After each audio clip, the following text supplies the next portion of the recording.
kelas. Di sini siapa ketua kelasnya? Ya, silakan pimpin doa ya. Oke teman-teman, sebelum kita belajar kita berdoa dimulai.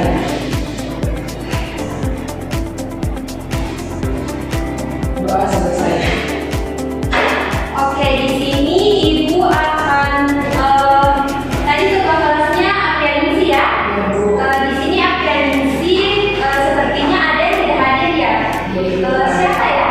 Ada Muhammad Amin sama Alisa ya. Oh, Muhammad Amin sama Alisa. Untuk kira-kira kenapa ya dia tidak hadir hari ini? Sakit Bu, kalau siswa itu sakit. Oh, sakit ya. Kalian sudah menjenguk teman kalian yang sedang sakit? Oke, nanti kalian setelah ini jenguk ya, jangan lupa menjenguk teman kalian.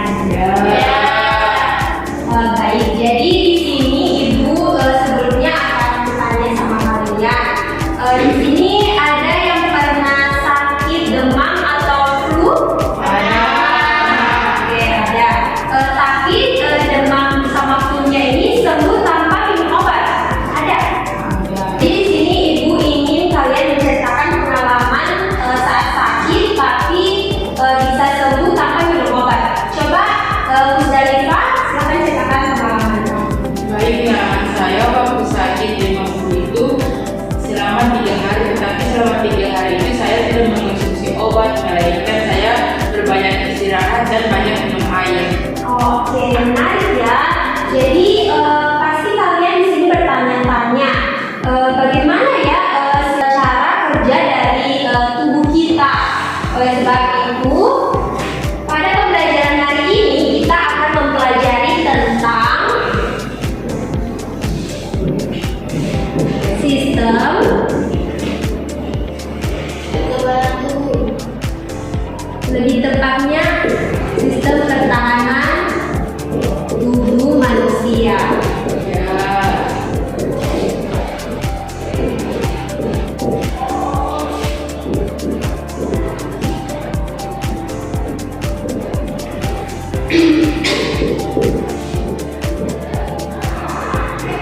Oke, jadi pembelajaran hari ini kita akan mempelajari tentang sistem pertahanan tubuh manusia. Jadi dalam pembelajaran kali ini kita akan membahas tentang sistem pertahanan tubuh manusia. Nah, untuk tujuan pembelajaran dari materi sistem pertahanan tubuh manusia sendiri ada 4. Yang pertama, tapi pada pertemuan kali ini kita hanya akan membahas 2 tujuan pembelajaran. Yang pertama tentang antigen dan antibodi.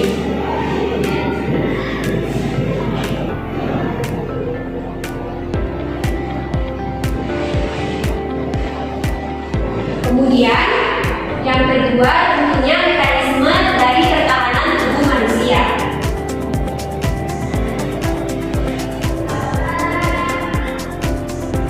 Yang ketiga ada peranan dari imunisasi.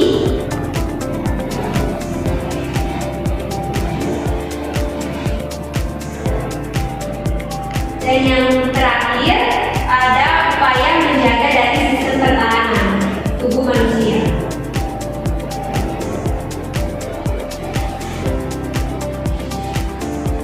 Nah, dari 4 tujuan pembelajaran materi sistem pertahanan tubuh manusia sendiri, pada pertemuan kali ini kita akan membahas tentang antigen dan antibodi. Dan yang kedua ada mekanisme dari sistem pertahanan tubuh manusia. Untuk tujuan pembelajaran ketiga dan keempat akan dibahas pada pertemuan berikutnya. Baik, jadi karena di sini materi yang akan kita bahas ada 2, yaitu antigen dan antibodi dan mekanisme dari sistem pertahanan. Jadi ibu akan membagi kalian kelompok menjadi 2 kelompok. Kelompoknya yang sudah dibagi pada pertemuan sebelumnya. Jadi di sini kalian sudah tahu kan masing-masing kelompok berapa? yang sudah ibu. Oke, nanti kelompok 1 sebelah sini dan kelompok 2 di sebelah sini. Oke, silakan kalian atur sesuai kelompoknya. Ya ibu. Teratur.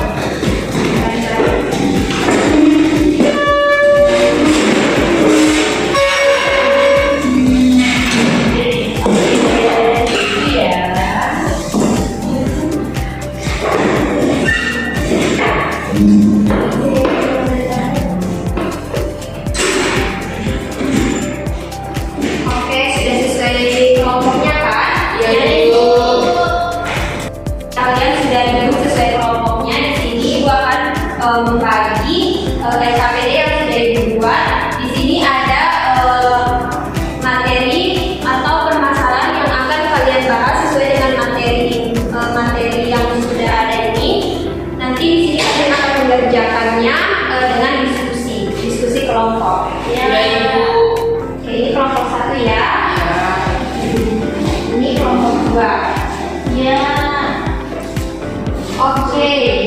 Nah, di situ kalian bisa membaca sesuai petunjuknya untuk waktu pengerjaan dari kalian diskusi sendiri yaitu 7 menit. Ibu berikan waktu untuk mengerjakan. Setelah itu kita akan presentasi, oke? Iya, Ibu. Oke. Selanjutnya silahkan kerjakan. Oke, nanti kalian akan diskusi terkait persoalan yang ada di materi yang sudah dibuat. Ya, Ibu. Di sini ada masalah. Ditanyakan kalau ada yang kurang paham, nanti tanyakan sama ibu, oke?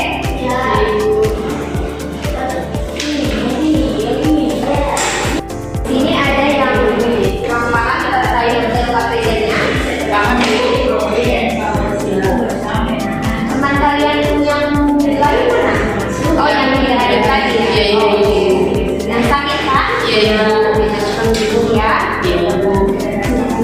Diskusinya vaksin. Oh gitu.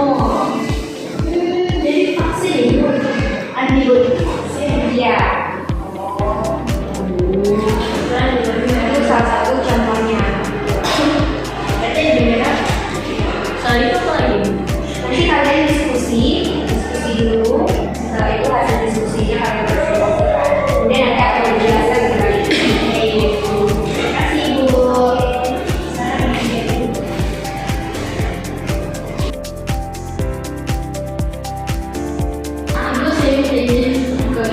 Oh iya, silakan. Terima kasih Bu. Ya.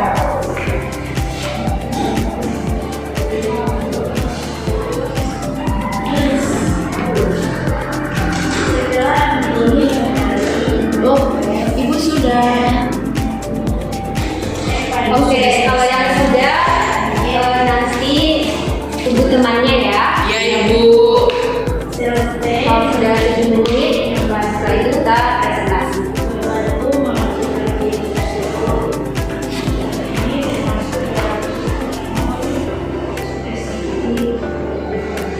Masuk dalam sistem imun spesifik karena antibodinya hanya melawan antigen tertentu. Setelah virus berhasil dilawan, maka sebagian antibodi tetap berada dalam tubuh sebagai memori imun. Sudah? Oke, waktunya sudah habis ya semuanya. Ya. Diskusinya sudah selesai ya. Waktunya sudah habis 7 menit. Selanjutnya masuk ke presentasi dari kelompok 1 dulu ya terkait hasil diskusi LKPD-nya. Untuk kelompok 1 perwakilan Musdalifah Padali dimohon untuk berdiri dan memaparkan hasil diskusinya kepada teman-teman lain.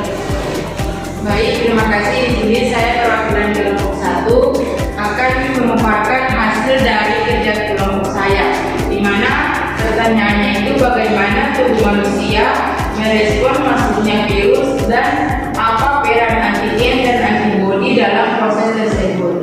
Yang pertama, tubuh itu merespon masuknya virus dengan mengenali dulu antigen yang ada di permukaan virus, yaitu dengan sebagai benda asing. Kemudian antigen itu memicu sistem imun untuk bereaksi, di mana tubuh memproduksi antibodi melalui sel B yang kemudian menempel pada antigen tersebut untuk menandai dan menetralisir virus. Demikian saya kembalikan ke Ibu. Oke, bagus sekali ya. Tepuk tangan untuk kelompok 1 yang sudah memaparkan. Bagus ya, bisa. Oke, selanjutnya tambahan dari kelompok 2 yang sudah mendiskusikan. Silakan presentasi. Mas. Baik, saya di sini perwakilan kelompok 2 ingin menambahkan jawaban dari kelompok 1, yaitu nih pertanyaannya, bagaimana tubuh manusia merespon masuknya virus dan apa peran antigen dan antibodi dalam proses tersebut. Baik, jawaban yang kami dapat yaitu setelah antibodi mengenali dan menempel pada antigen, sel membantu menghancurkan virus tersebut. Proses ini termasuk dalam sistem imun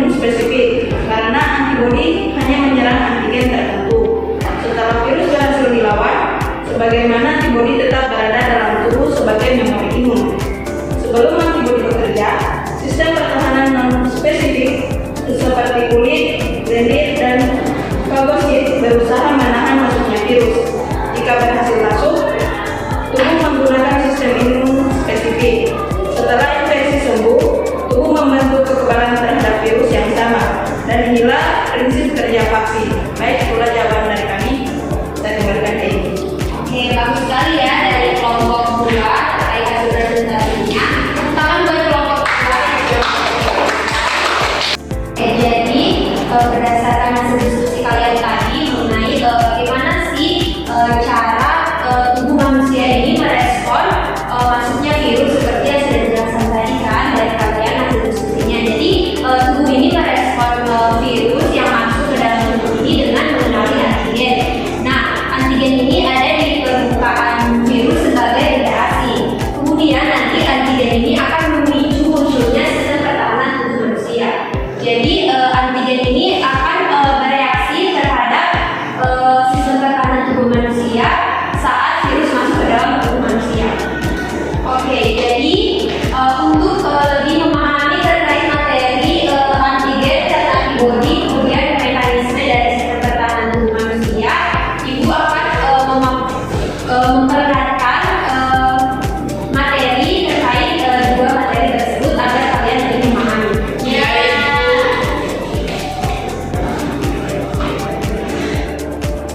Oke, setelah kalian diskusi, jadi mohon perhatiannya dulu ya. Ya.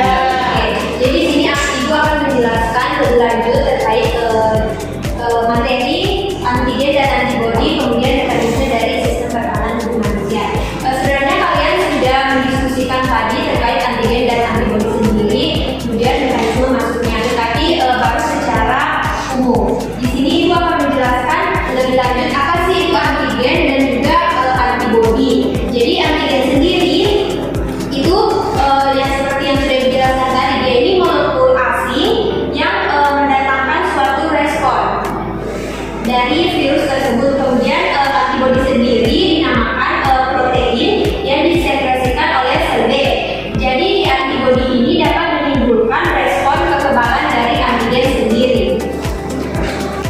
Jadi sistem pertahanan tubuh manusia terbagi menjadi dua. Yang pertama non-spesifik dan yang kedua ada spesifik.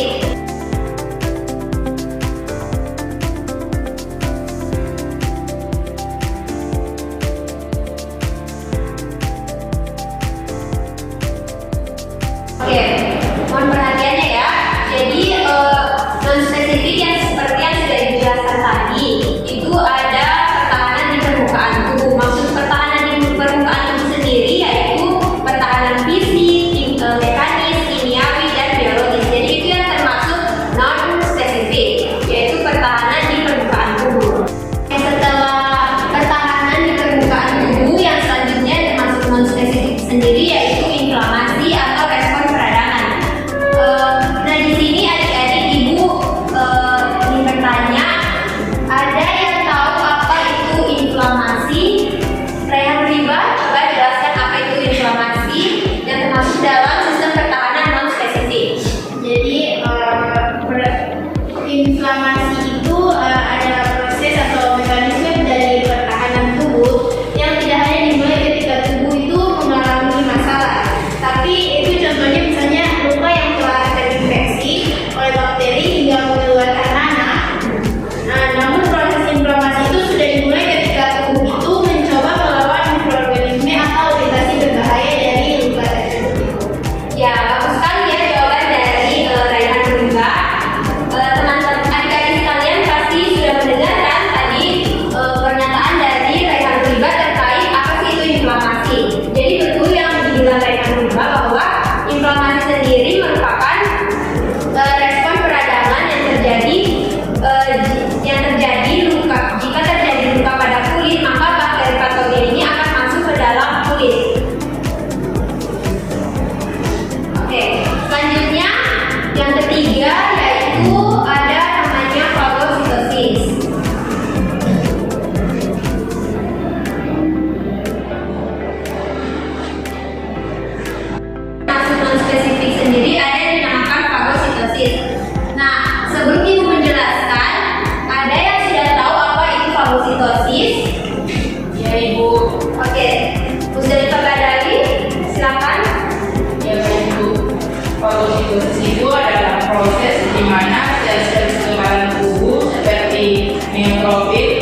antibodi ada 3. Yang pertama sistem pertahanan di permukaan tubuh, kemudian ada inflamasi, dan yang ketiga ada fagositosis. Kemudian yang termasuk ke dalam jenis sistem pertahanan spesifik ada limfosit yang sudah dijelaskan tadi, yang termasuk ke dalam sel T dan sel B. Yang kedua yaitu yang termasuk ke dalam sistem pertahanan spesifik ada yang dinamakan antibodi.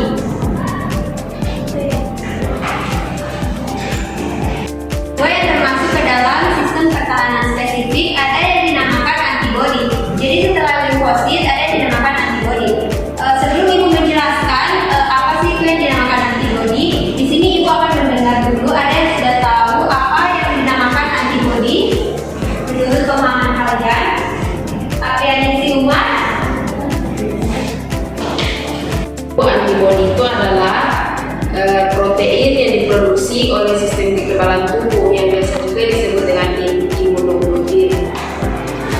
Oke, bagus sekali ya jawaban dari Aprianisi Umar terkait antibodi. Tepuk tangan buat teman-teman.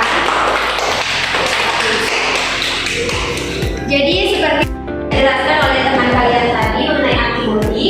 Jadi di sini antibodi sendiri terbagi menjadi beberapa tipe antibodi. Contohnya di sini Ibu akan mengambil contoh IgM. Nah, tipe antibodi dari IgM sendiri, karakteristiknya ini antibodi ini pertama kali dilepaskan di aliran darah pada saat terjadi infeksi pertama kali. Jadi antibodi dari tipe antibodi dari IgM akan dilepaskan di aliran darah saat kalian mengalami infeksi pertama kali. Selanjutnya ada beberapa tipe antibodi, yaitu ada IgD, kemudian 3A dan IgD dan terakhir IgE. Oke, mohon perhatiannya ya adik-adik. Jadi setelah kalian mempelajari tentang jenis sistem pertahanan tubuh, ada 2 yaitu sistem pertahanan non spesifik dan spesifik. Selanjutnya kita masuk ke jenis kekebalan tubuh. Nah, jenis kekebalan tubuh sendiri terbagi menjadi 2. Yang pertama, ada yang dinamakan imunisasi pasif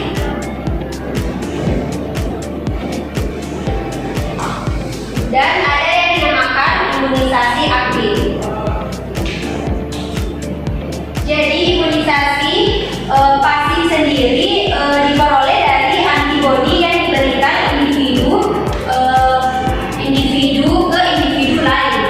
Itu yang dinamakan imunisasi pasif. Kemudian selanjutnya ada imunisasi aktif. Jadi imunisasi aktif sendiri diperoleh ketika kontak langsung dengan patogen atau toksin sehingga tubuh memproduksi antibodi sendiri. Contohnya di imunisasi aktif ini kalian pernah kan memperoleh vaksin? Ya, pernah. Kalian memperoleh vaksin sendiri dengan cara apa? Suntik. Ya, sekali disuntik kan. Nah, saat kalian memperoleh vaksin dengan cara disuntik langsung untuk memperoleh vaksin tersebut, itu yang dinamakan sistem imunisasi aktif.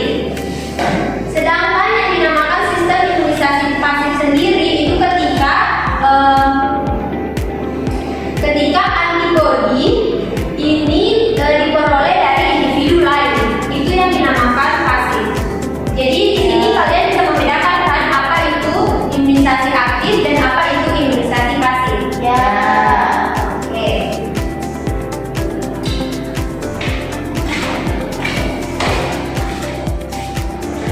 Oke, mohon perhatiannya ya.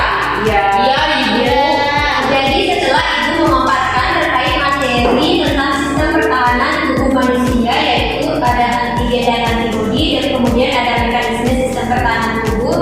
Di sini ada adik-adik yang ingin bertanya terkait materi yang sudah Ibu paparkan. Ada Ibu saya. Oke, silakan Dwi. Izin Ibu, saya ingin bertanya, kan pada tahun 2022 ada namanya virus corona. Nah, cara pembuatannya itu kan harus suntik vaksin. Nah, pengaruh yang terhadap antibodinya tubuhnya manusia itu apa? Oh, oke, bagus sekali ya terkait vaksin corona ya, vaksin COVID-19 yang terjadi pada tahun 2020 di Indonesia. Jadi vaksin COVID sendiri pada tahun 2020 ini memiliki dampak yang signifikan terhadap virus termasuk virus corona. Nah, vaksinasi ini akan membantu tubuh membangun kekebalan tubuh terhadap tubuh manusia. Di situ vaksin ini berfungsi untuk mengurangi risiko infeksi. Kemudian dia juga mengurangi risiko seperti gejala berat. Jadi kan di virus corona itu kan ada gejalanya kan. Nah, vaksin ini akan mengurangi risikonya. Kemudian di sini vaksin sendiri berfungsi juga sebagai mencegah penularan.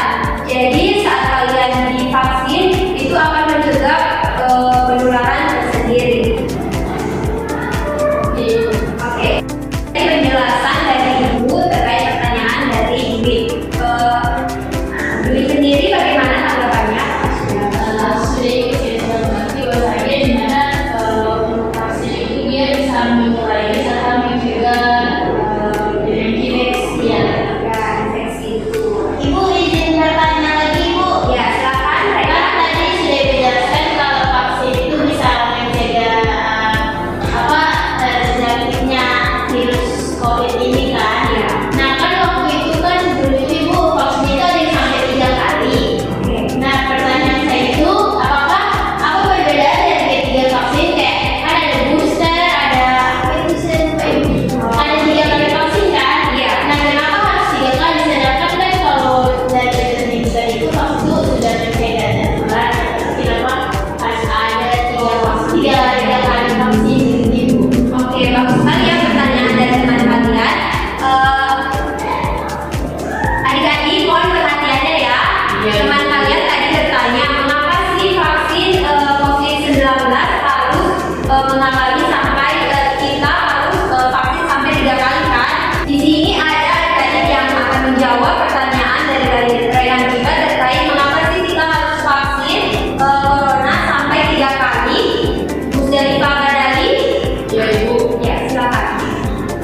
Baik, di sini saya akan menjawab pertanyaan dari Rayhan Ruhiba, kenapa kita harus vaksin 3 kali.